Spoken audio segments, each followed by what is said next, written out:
Olá, meu nome é David de Oliveira Cerveira e vou apresentar um pouco do nosso trabalho sobre a influência do fluido corpóreo simulado normal inflamatório na resistência à corrosão do titânio anodizado. O titânio é um material que foi descoberto em 1791, mas se popularizou apenas depois da Segunda Guerra Mundial. É um dos poucos materiais consideráveis como biomateriais, sendo em sua composição pura ou em suas ligas, sendo que suas aplicações como implantáveis é uma das principais, sendo que o mercado de implantes tem crescido e ainda crescerá muito nos próximos anos. Algumas desvantagens do titânio como biomaterial é que quando entra em contato com fluidos corpóreos, ele pode sofrer corrosão, além de que, na sua superfície, não é tão favorável para a osseointegração. Porém, alguns tipos de processos podem melhorar essas características. A anodização é um deles, sendo que a anodização é um processo eletroquímico de deposição que forma uma camada protetora no anodo. As camadas podem ser consideradas como compactas, ou seja, barreira, ou também podem formar poros ou até mesmo nanotubos ou nanoporos.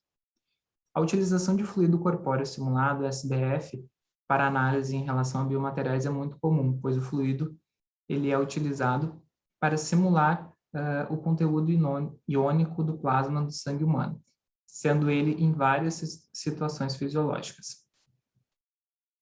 Na situação saudável, o seu pH é de 7,4, porém, quando está com algum tipo de inflamação, o seu pH pode descer para 5, se tornando muito mais ácido. Desta forma, o objetivo do trabalho é anodizar amostra de titânio em duas condições, utilizando um molar de H3PO4, ácido fosfórico, e um molar de H3PO4 com adição de 0,15% de HF, ácido fluorídrico, sendo que para a formação de camada barreira e porosa.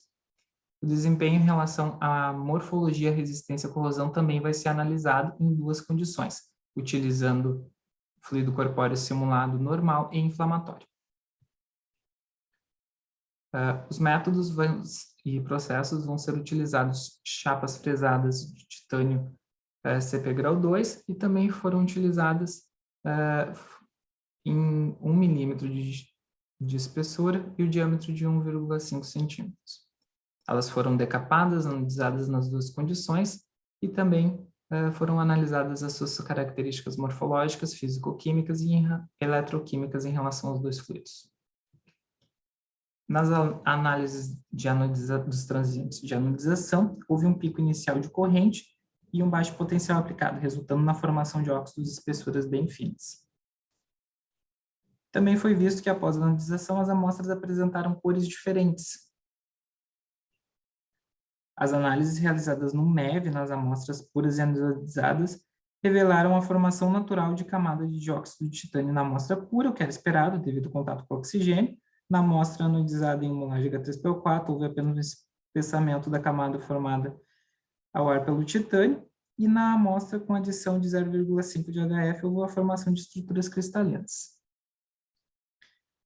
Os resultados obtidos pela análise de rugosidade, através da micrografia de força atômica, AFM, também condiz com as imagens do MEV, um índice de rugosidade menor para a amostra pura em relação às anodizadas.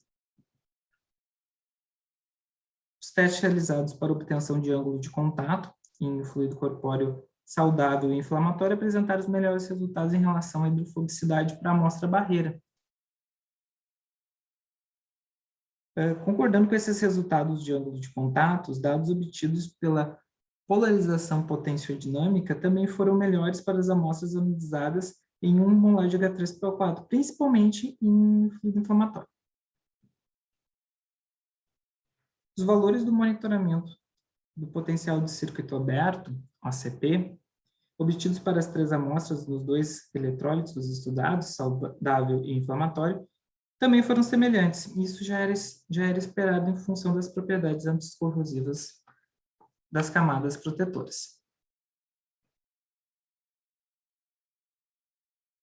As análises dos diagramas de Boudet, realizadas durante 384 horas de imersão para cada tipo de fluido, assim como esperado, devido aos resultados apresentados anteriormente, mostraram o melhor desempenho da amostra barreira em relação à corrosão comparadas com as demais.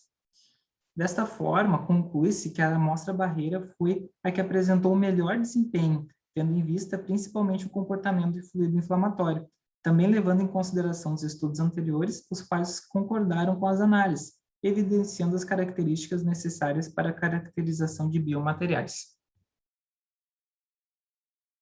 Muito obrigado.